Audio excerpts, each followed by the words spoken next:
Cindy Teevens. I'm author of Alchemy, How to Feel Good No Matter What, and The Happiness Lie. Dear Self Live is the spiritual version of Dear Abby. You are maybe seeking answers to why you feel, act, and react the way that you do. It's said that when the student is ready, the teacher appears to appear, I say. No matter where answers appear to come from, your mentor, a book, your friend, an enemy, a dog, or even a tree, ultimately they come from you, from within, from yourself. So ask away, because the truth is available here and now. Welcome to the catalytic conversation that can unveil it. Today I'm going to talk a little bit about what I call alchemy, and then I'll throw the floor open for anybody who has any questions. You can access this stream live on my website, alchemylovejoy.com, alchemylovejoy.com, and there is a chat box underneath the live stream video where you can ask questions. So you can join us there that way if you prefer. So what is alchemy? I mean, if you research it and you look it up, you'll see some definitions. You'll see some history as well. It was an ancient practice focused on changing base metals into gold. So it's really a fundamental, irreversible, actual change. So it could be looked at as a seemingly magical power or process of transmuting. I see it as an analogy for human transformation because it's similar to those things. It's final, it's fundamental, it's irreversible, and it's radical. I've actually seen them using alchemy to treat post-traumatic stress disorder. They don't call it that, of course. But basically what alchemy is you've got a problem. When you have a problem, you have a problem state, so a bad feeling, and a thought or a belief about it. And they feed each other. So what I've seen them doing in experiments is giving people a drug, actually, to help them feel better. But first they get them to write down all their problems when they're in a bad state. And then when they're feeling better on the drugs, they go back and they read all their problems, and it completely reframes. They teach themselves what it was they needed to know. And that is basically what happens with the alchemy that I teach, except that there's no drugs involved. It's all natural. You see, it happened to me accidentally in the middle of intense suffering when I came to the end and I refused to blame anybody, which is what we're normally taught in our society. And I also wanted only love.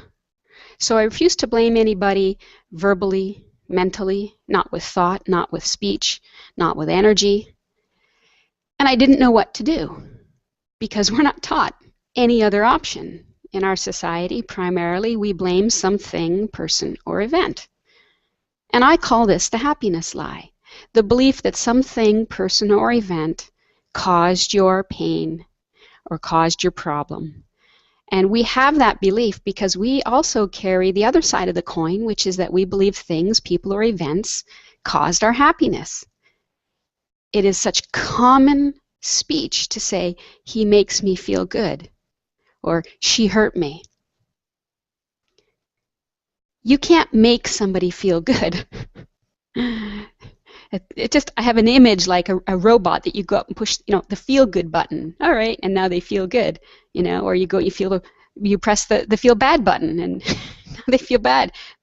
This is not what happens. People are not like that. What happens is we set up rules for ourselves and for others.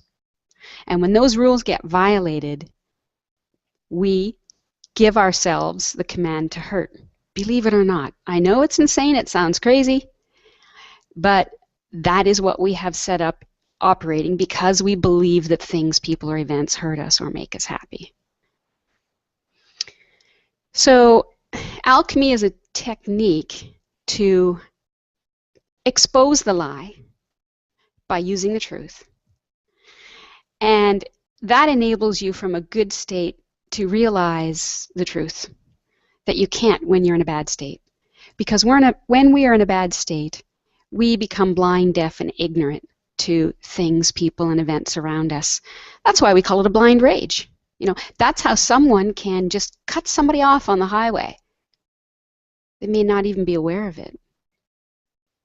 Or they may be aware of their anger, but they're not really aware of the danger because they're so hyper aware of their anger and their problem.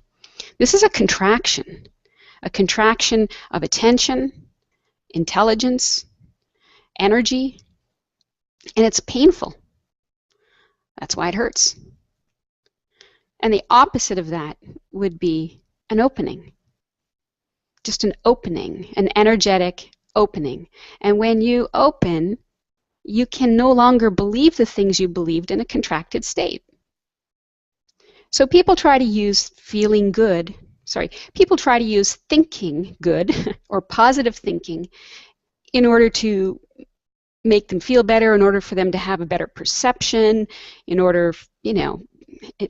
has it ever worked?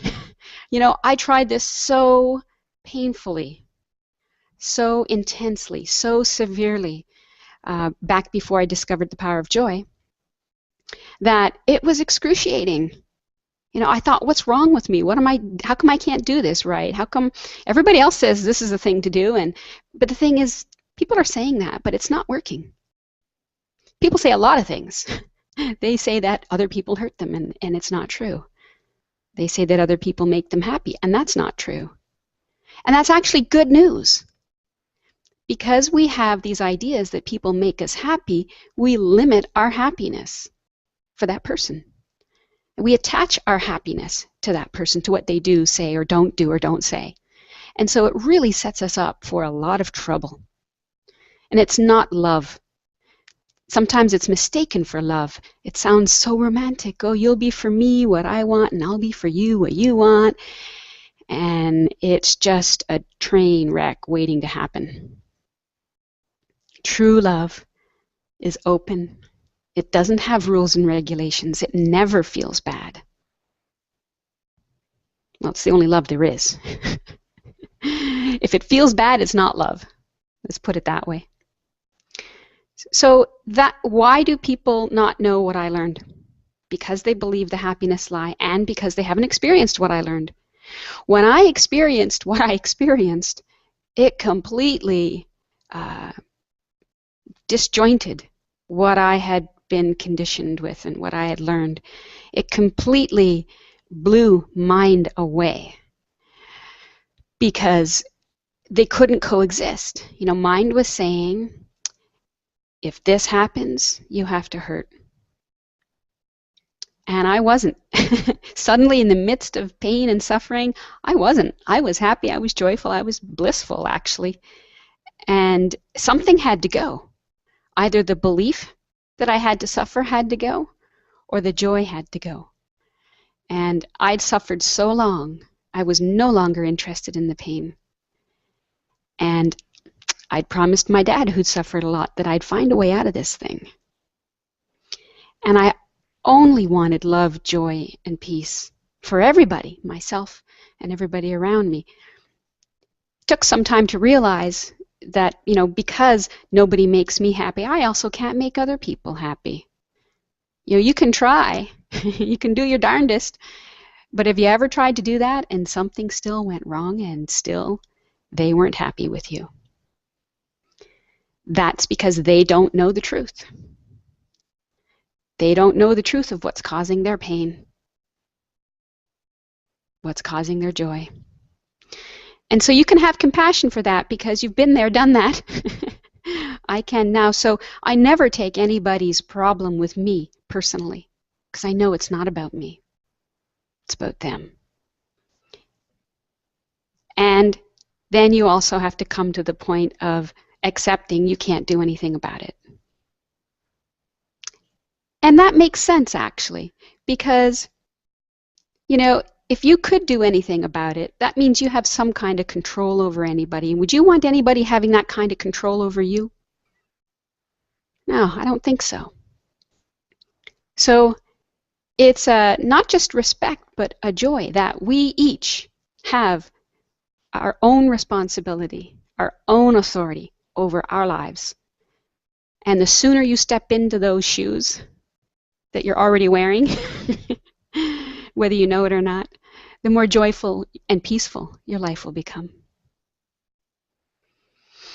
So alchemy is basically a shift in state, a radical shift in state from a bad feeling, contracted, tiny, limited belief, thought, we could call it unconsciousness, into suddenly feeling good. And that changes the thinking process. That changes the perception. That makes what you used to think were villains on the outside look like victims. Are either true? No. But which one's more beneficial? Which one works better? Which one is more peaceful for you? Love and compassion reign for me. So how do you do this? You use the powers that everybody was born with. We were all born with 5 powers. And for the most part, the key ones have been on autopilot. Sort of like your breathing. If I've mentioned your breathing now, well, maybe you'll become conscious of it. Maybe you will take conscious control of your breath. You see, it's the same as that. But when you don't do that, your breath goes on autopilot. Otherwise, the body would fall over. And you can't be relied upon to consciously keep breathing. So this is on autopilot. This is like many other things in life are on autopilot. And that's a good thing. You can also use the breath. We could call it your 6th power, actually. Although it really is your power of conscious attention. You can put your power of conscious attention onto anything or onto everything. And when you do that, it gets quiet, it gets peaceful. That's because you're not putting it really onto anything. Energy goes where attention flows. So if your attention is highly focused onto one stream of thinking, this is going to be very loud in your experience. Loud and noisy, and it could look like that's all there is. Of course, that's not all there is. You have the rest of the universe. But it can appear that way. And when you experience that kind of painful contraction, even on a small level, it's painful. That's a red flag. That's a wake-up call. That's an opportunity for you to realize, oh, what am I putting my attention on that I don't like? And the better and better you feel in life, the more subtle bad feeling contractions you find before they get really strong. You'll start to notice them quicker and quicker and just eventually not even go there. So paying attention to your power of attention, which is one of the first powers you were born with, is very powerful.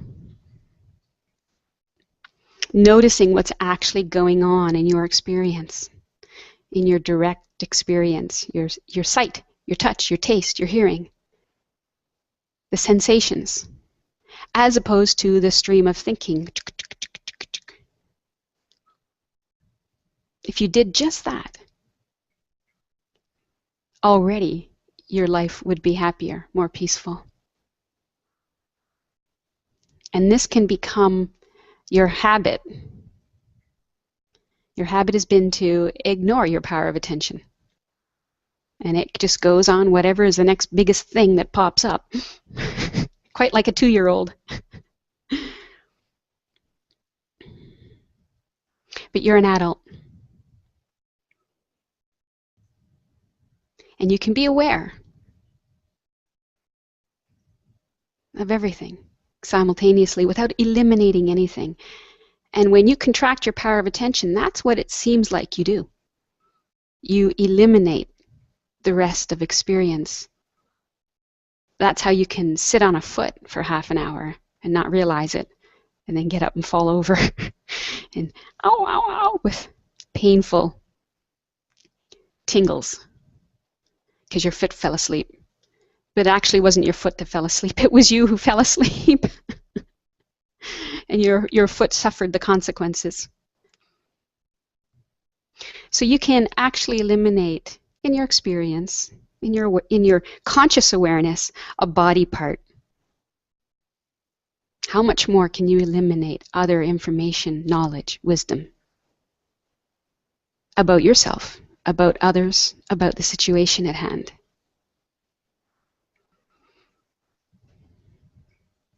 This is why it is so important to feel good, not just because it's fun. It is fun. But it's important because it keeps you open to everything, open to possibilities.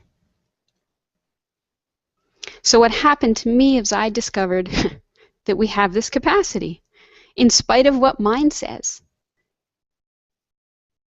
Even though mind is saying you can't feel good, you can be feeling good. And which are you going to believe? Which are you going to give priority? Which are you going to give attention to? Which are you going to keep and which are you going to throw away?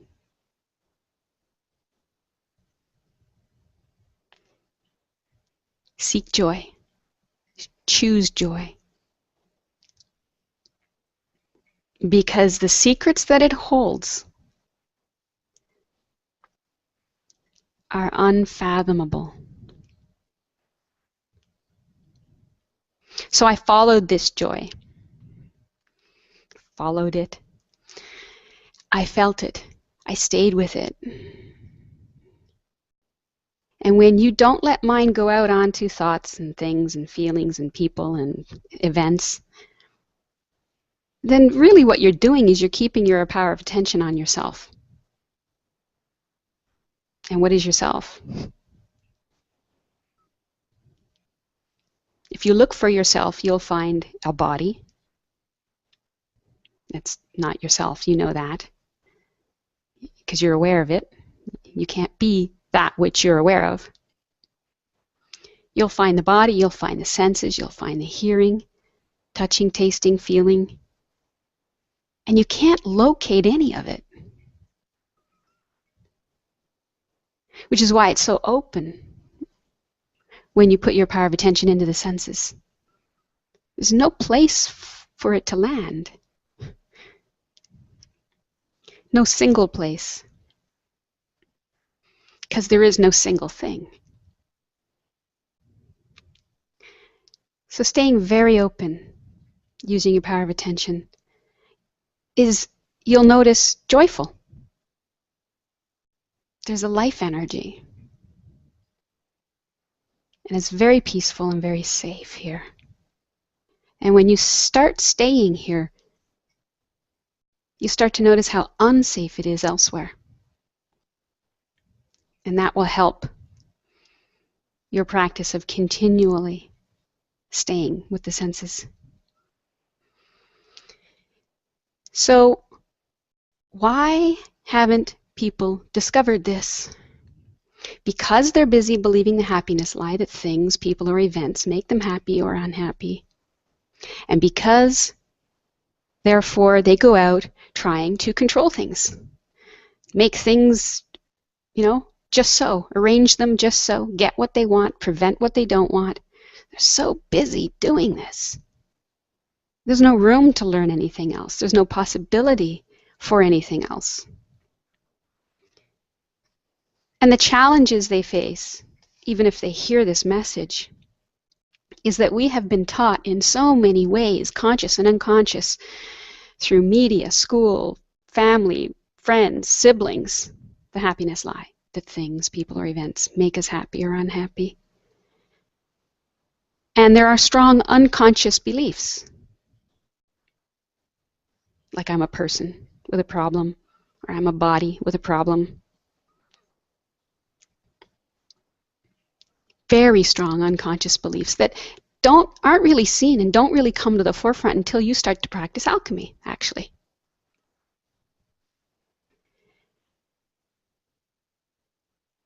Another reason is they've established a very low level of happiness as the norm. And that's why when I went around in this joy and bliss everywhere I went, people were sort of asking me, gee, wow, what happened to you? Something must have happened to you to make you so happy. Because it's not normal to be happy. Strange society we've developed. And also, they've developed a high tolerance for pain. You know, a certain high level of pain becomes normal. I've seen some people with such severe degree of this that even when they're smiling and laughing, and I point it out, they don't see it. They're not aware of it, and they go, "Oh, no, I can't be happy. No, I'm never happy." So the thought overrides any possibility.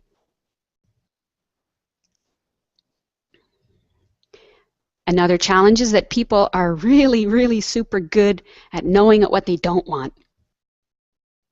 You ever notice that? Since I started working with people and I ask them this question, what do you want? They'll rhyme off all kinds of things. I don't want him to do this and I don't want him to do that. And they know very quickly and very clearly exactly what they don't want. And I'll say, okay, so what do you want?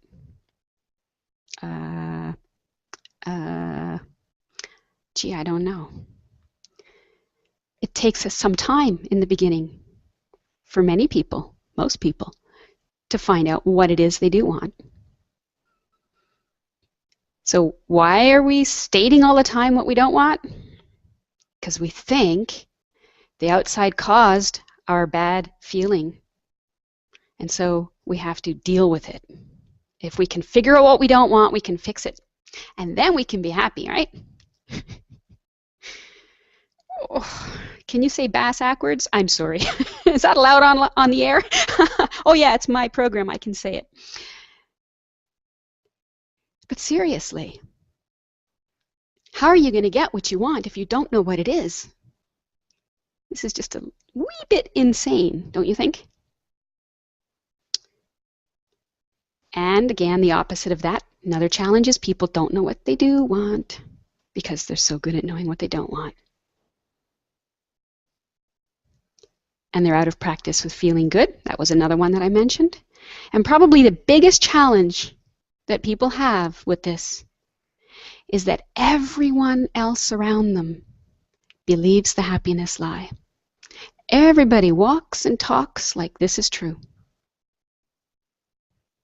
He made me do this. She makes me feel this way. He drains my energy. You heard that one? Yeah, he's got energy-sucking energy. I've never met anybody with energy-sucking energy. And I work with people who are depressed, suicidal, anxious. None of them suck my energy. So what are some of the other excuses that I hear too sometimes? Reasons to not be happy. And they're all based on root, if you follow them back, to the happiness lie. So sometimes people think my life's not that bad. Well, I didn't think mine was either, mostly. You know, I didn't know how attached and at risk I was until my attachment was torn away from me excruciatingly.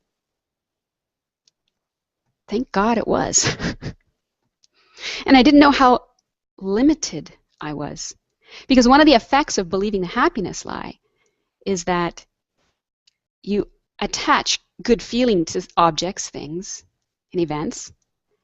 And, you know, but we can't have everything being equally joyful. Because then why would we have, you know, different things that make us happy in different ways? So we have ice cream cone you can get so much happiness from, and a brand new car, a lot more happiness, right?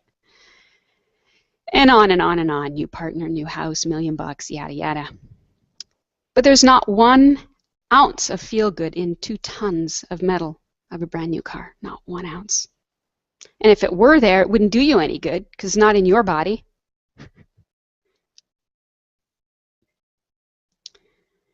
So, you know, my life is not that bad rationale is like owning a Ferrari and never taking it faster than 10 kilometers an hour.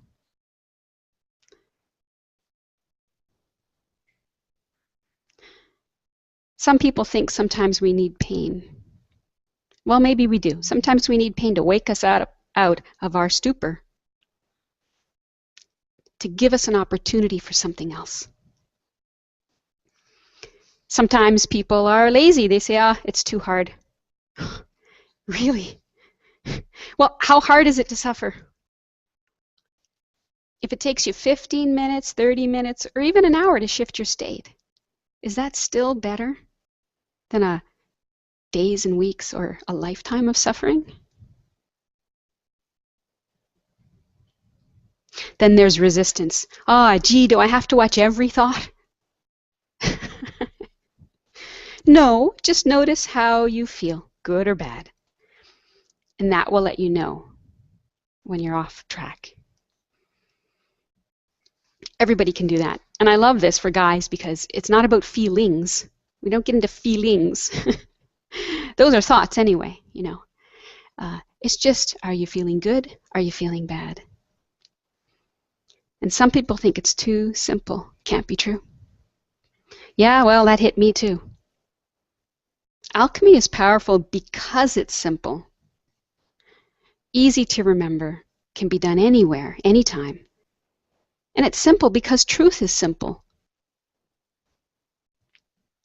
You know, what's complicated is the mind, and alchemy bypasses it. And then there's the people who think their past is in the way. You know, I've been too damaged from the past. Well, okay, you know, but alchemy does not use the past because feeling is done right here, right now. All there is now. So it doesn't matter what's happened to you in the past. I've worked with people who've been disfigured from accidents in the past, raped in the past, abused his children in the past, and been depressed in the past. And all were able to shift state. And then there's people who are just resigned. You know, they've tried everything. And they have the belief now, the thought belief that nothing works. This is very painful. But alchemy is unlike anything you've ever seen. In fact, it goes against much of what we've been taught, as you may probably already be figuring out. Almost everything out there requires something outside of you to change, like thoughts or circumstances or atmospheres, jobs or people, or jobs. Yeah, and requiring a healing, for example. You know, some people go out and they get a healing and they're good for a while. But does it come back? Or there's another one. You know, they need another healing. And then another. And so now you have a crutch situation. It keeps you dependent and bound. And some programs or techniques will manage stress for you. But what if stress wasn't created in the first place? And you didn't have to manage it. See, stress is not what happens to you. Stress is what happens in the mind about things that happen to you.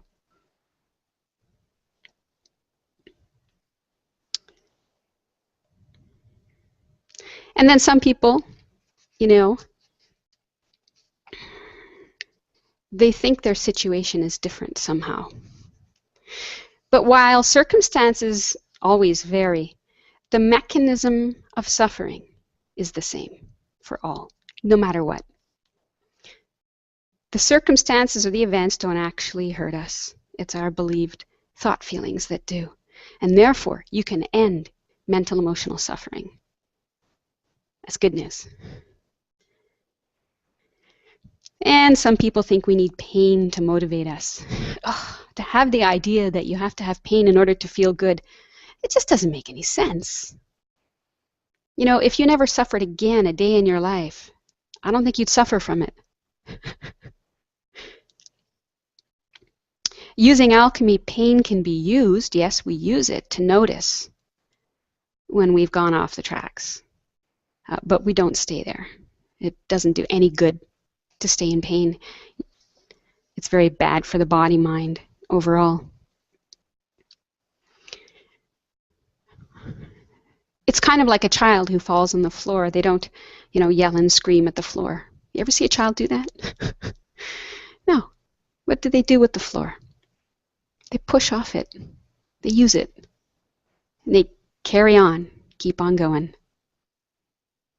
I'm going to check the chat box to see if we have any questions there. And I'm going to invite my guests in soon to see if anybody there has any questions or comments on what I've just presented about the power of alchemy, the alchemy of love and joy.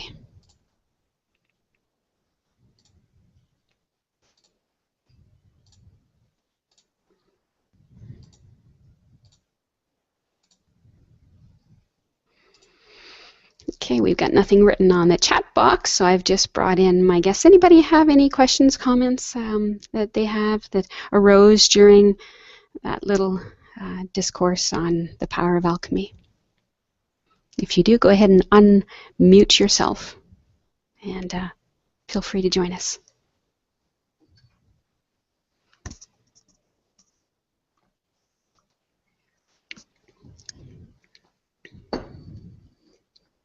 I'd like to ask my guests, has anybody been using alchemy recently? Have you had any successes? Have you had any challenges? Any blockages? Because, I was telling you about all the challenges. There are many challenges. And this is why when you first start this, it's useful to practice with somebody, to find somebody else who's willing to practice with you, to walk you through, to keep you to answering the questions and doing what you're supposed to be doing, which is keeping your attention on what feels good, not on what feels bad. So it's really useful to have that kind of support.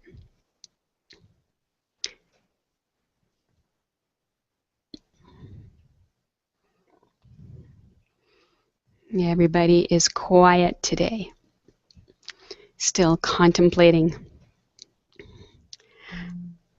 So, what happened after I discovered joy? And feel free to come in at any point, anybody, if you have any questions. So what I say is I discovered something that most people don't know. And that was astounding to me. How could we not know this? And I mean, when I say most people, I don't mean like 50 or 60%. I mean like probably more than 99%. Practically everybody, if you go out and you sit in a restaurant or coffee shop and you listen to some conversations, it won't be long before somebody says, "It makes me," "He hurt me." And when you say that, you are essentially putting something as bigger than you.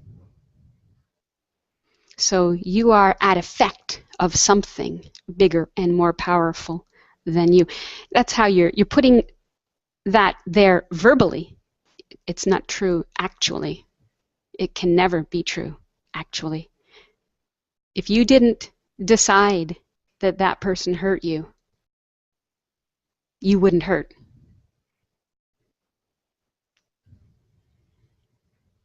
So you are the final ace up your sleeve, if you know it.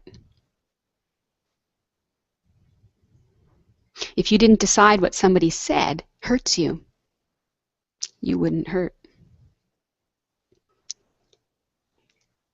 And if you've not done this, if you've not experienced the power of alchemy, you might be wondering, well, what else could possibly be? Like, how could it be any other way? You've never known it to be any other way. What else could possibly be is the person did or said what they did. We're not denying that, whatever it was they said or did. But what's applied onto them is a purpose, a meaning, an intention. And where did that purpose or meaning, intention come from? It was your thought, right? You made it up. They didn't.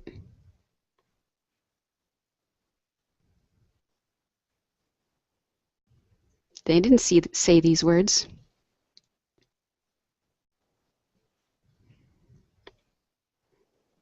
So if you look at the truth, if you're brutally honest with yourself of what actually went on, of what someone did or said, and you see that you've applied this purpose or meaning, and you see that that's a violence, actually, that you're the one who is attacking them, then a little humility comes in, and that can fall away. And then you can look again. Not feeling attacked, you look again. And oh, well, okay, this is what they did or said, but what could it mean?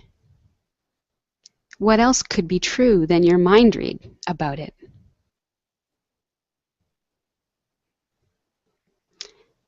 And I've done this in a room full of people, and it's a lot of fun.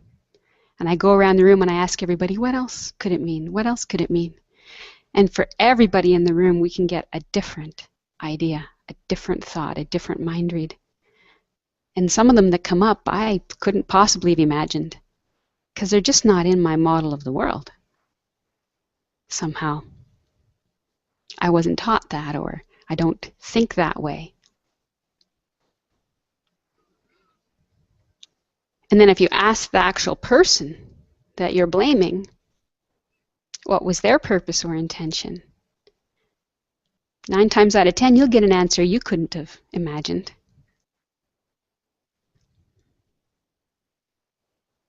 And even if you were right, that that was their purpose or their intention, you still don't have to hurt.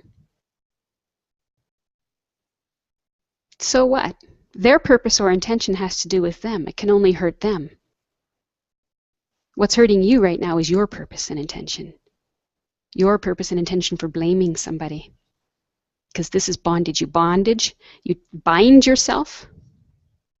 You hurt yourself. And it's completely optional. Physical pain is mandatory. Suffering is optional.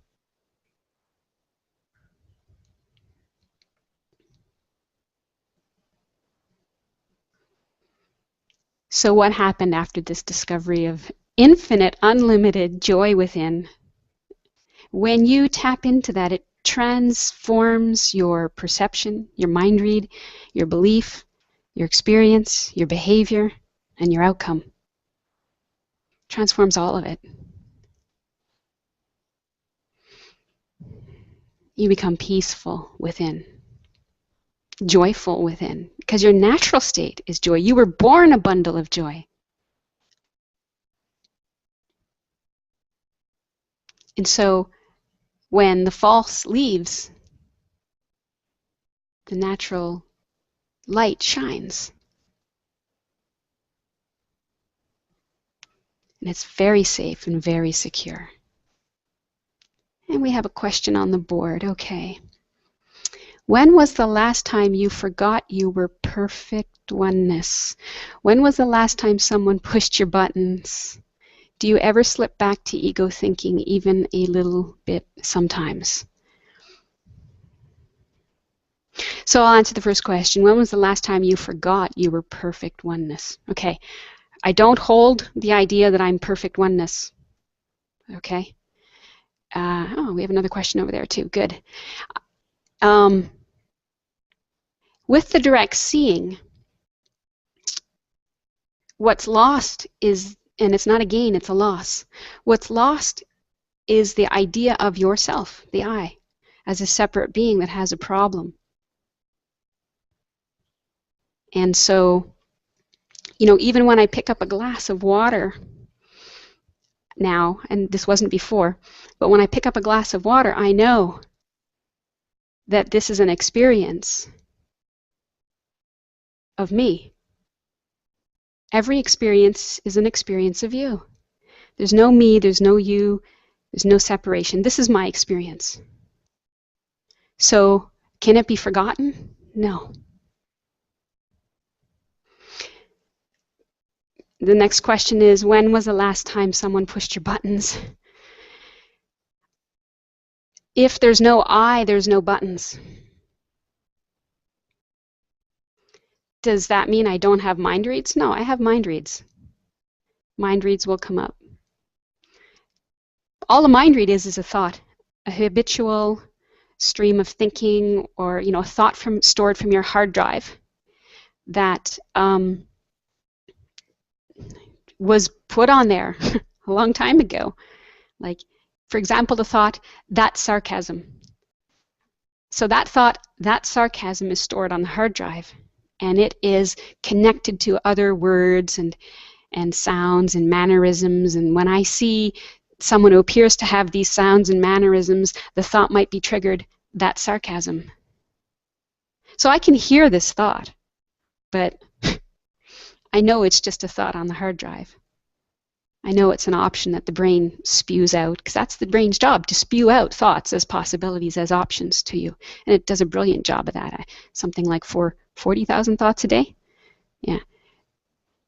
But you don't believe them all. You don't hold on to them all. And I don't believe any of them anymore, because I know they're just thoughts, they're just options. So I will ask people, if I care, if it's important to me for some reason, I will ask them, what was your purpose or intention for that? Or what do you mean by that? You never ask the word why. Why is a 4-letter word. It communicates judgment. You shouldn't have done it. Why'd you do that? And people's walls will go up, and usually the why comes out when there's a mind read that's being believed. And you're hearing the mind read and you're already believing it, but you don't want to believe it. Why did you do that? Right? So do you ever slip back to ego thinking? We'd have to define what ego thinking is. I'm not sure what that would be. Ego thinking is not... There's several different versions of what ego is, and there's the conventional one of he has a big ego or she has a big ego, thinks highly of themselves, and that's not what the spiritual term means.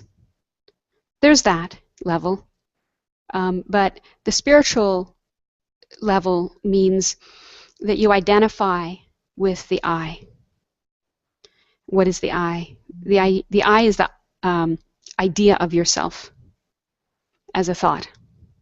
So if you identify with I thinking, let's say, all right, if you identify with I thinking, that would be unconsciousness, okay, and maybe what you're talking about.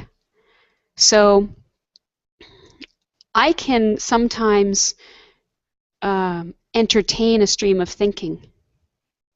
I can engage it, and we would call this daydreaming sometimes. Children, they're zoned out and they're off, and adults do this too, and they're off on a stream of thinking. They can lose contact with the senses. It's a fascinating phenomenon. If you've never had the experience, I suggest that everybody learn to meditate, because meditation will show you when you're present and what that truly means, not just as a thought. People say, I wasn't present, whatever. They don't really know what that means, versus what is engaging thought and being lost in thought. And this can happen for short periods of time, but not for very long, and it never predominates, it never dominates. For the most part, I am in contact with the senses. So if that answers your question, great. If not, feel free to ask another one, and I will go and check the other question that we have. Again, feel free to unmute your mic if you would like to speak. My live guests. Okay. I realize that I still have the belief that my neighbor's not talking nonstop makes me feel tired. Yeah. So is this my judgment about his talking? Well, it could. That's one level and one layer away. What it is the belief that things, people, or events make us happy, unhappy, tired, whatever, frustrated. Okay. It's not your neighbor's nonstop talking. It's your nonstop talking about your neighbor's talking, you know, in your head. Oh, he talks so much. I wish he wouldn't talk so much. Nah, nah, nah. He's always talking so much. He makes me tired. That one will come up. You see, what's in these thoughts is the I thought. There's always an I in these thoughts. Thoughts themselves are not a problem. You can have the thought to close the window. Not a problem. There's nothing personal about that. It's just common sense in the winter. Where thoughts become problematic is there's an I in them. An I who needs something or wants something.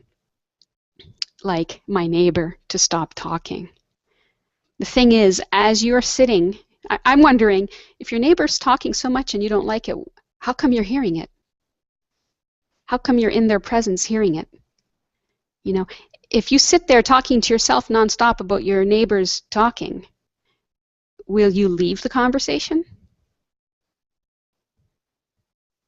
And this, you know, if you really didn't like the situation that you're in, you would just leave. I mean, if you found yourself in a pile of garbage, it wasn't smelling very good, are you going to think to yourself about how bad it smells, or are you going to get out of there? So you don't need to judge the garbage to leave the garbage, right? You can just walk away. But if you're more interested in the storyline that, geez, my neighbor talks so much, and you sit there talking to yourself about his talking, you're not taking care of your environment. You're not taking care of yourself. You're not taking care of your neighbor. You're actually contributing to unconsciousness, yours and theirs. So I wouldn't even get into whether it's judgmental or not. I mean, this is more thinking, you know. Go back and back and back and further back to where it starts. Where does it start? Some thought arises, but it's not you judging. So say a thought arises that he talks nonstop. And then there's a thought, I'm being judgmental. They're equally unconscious. Okay. And this is what I call the degeneration of thinking. Thinking that feels bad, stinking thinking that feels bad, deteriorates, because when you feel bad, bad thoughts come easily and effortlessly. And when you feel good, good thoughts come easily and effortlessly. And so if you're not paying attention to how you feel, because that's your tip-off, that's your red flag, then your thinking can deteriorate. And then, you know, you go from thinking someone talks nonstop to thinking you're judging them about talking nonstop and how bad that is and how you shouldn't do that and how you're just a bad little ego. And these thoughts can deteriorate so far as to get to thoughts like, what's the point? I may as well end it.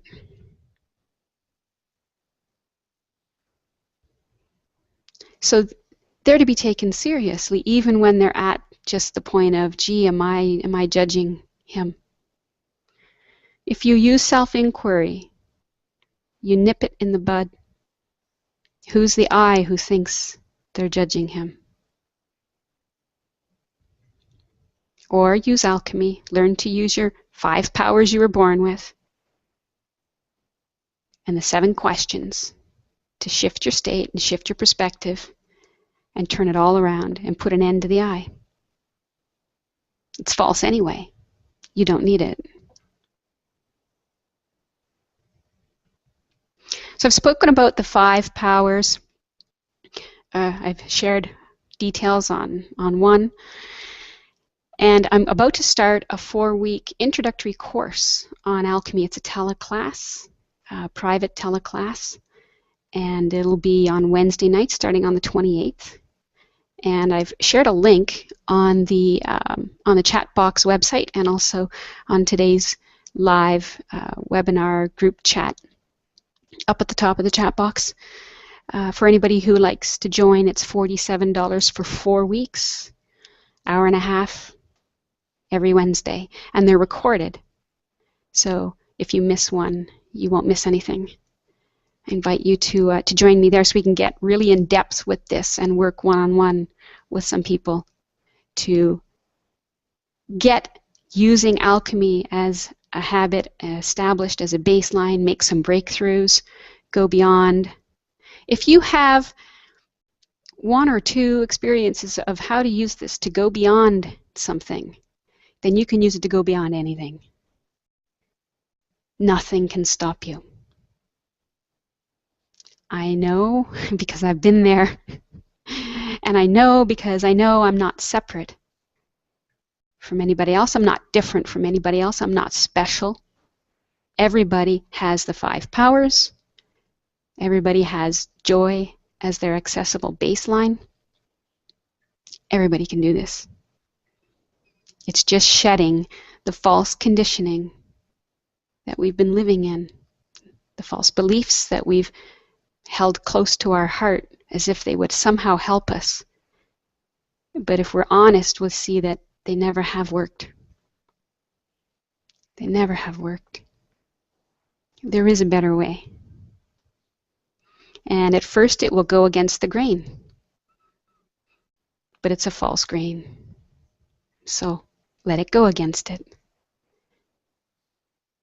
Discard the illusion for the truth, and you'll get immediate relief. Immediate relief. Immediate pleasure. Immediate joy, love, and bliss.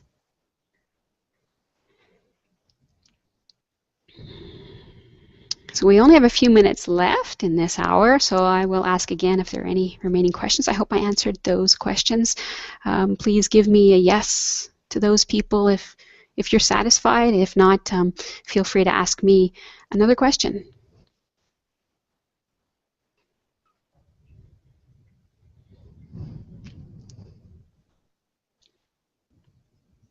Okay, I got a yes. Thank you. Very good.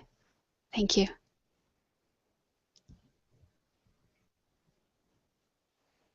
So again, the content of whatever problem comes up, the content does not matter. It doesn't matter if it's minor, if it appears minor, it's not minor. There's an I operating, and that I will get you in deeper trouble. And it doesn't matter if it's major, because it's the same answer, solution. Shift your state. Start feeling better now, regardless of what's going on. Give yourself what you think somebody else should, or what something else should. Because I say we don't want things, people, or events. We want the feeling we mistake them for. And you can have that any time. So go ahead. Give it to yourself. Just watch what happens. First on the inside, and then on the outside. I call this seeking joy. Seek joy until you know joy. Know joy until you know you are joy. Okay, so since there's no more questions, I'll just remind you one more time that the 4-week course starts January 28th. Evening classes, Eastern Standard Time, $47. It's a steal. I don't think it'll be that low again, but it's the first time I'm doing it, so first come, get the best deal.